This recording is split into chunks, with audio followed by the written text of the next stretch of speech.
ఈరోజు నేను మొక్కజొన్న పొత్తులు ఎయిర్ ఫ్రైయర్లో ఎలా కాల్చుకోవాలో చూపిస్తానండి. ఇవి చాలా టేస్టీగా కుదురుతాయి. మీకు ఒకవేళ ఎయిర్ ఫ్రైయర్ ఉంటే ట్రై చేయండి. నేను ఎయిర్ ఫ్రైయర్లో ఏమేమి వంటలు చేయొచ్చో నేను ఓన్గా కనుక్కున్నవన్నీ మీకు చూపిస్తాను. ఇది ఇప్పుడు మొక్కజొన్న పొత్తులు ఇలా ఒలిచేసండి పెడుతున్నాను. ఎంత మీద పెడుతున్నానో మీకు చూపిస్తాను.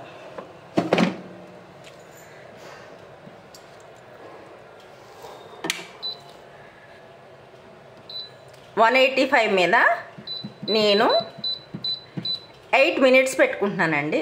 7 చాలు, 7 మినిట్స్ పెడుతున్నాను. ఇప్పుడు ఆన్ చేశాను. ఆన్ చేసిన తర్వాత ఇది మీకు కాలేక ఎలా ఉంటుందో తర్వాత చూపిస్తాను. మనకి 4 మినిట్లోకి వచ్చిందండి.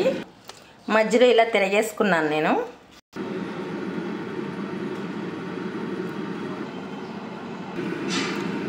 ఇది 7 మినిట్స్ అయిపోయిందండి. ఇప్పుడు మనం తీసుకుందాం. ఇప్పుడు తీసుకుని మీకు చూపిస్తాను. ఇదిగో అసలు ఎలా ఉడికిందో మీకు చూపిస్తాను. అంతా బాగా ఉడుకుద్ది అంటే అండి, ఇది చూడండి,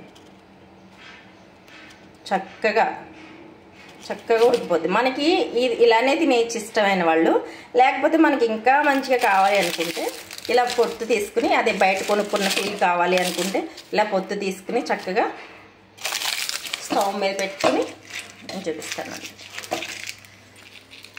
ఇలా స్టవ్ మీద పెట్టేసుకుని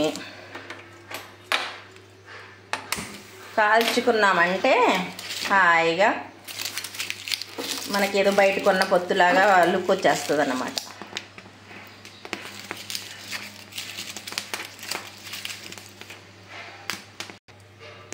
చూసారా, మనం బయట కొనుక్కున్న పొత్తు లుక్ రావాలంటే ఇలా చేసేసుకుని మనం తినేయడమే.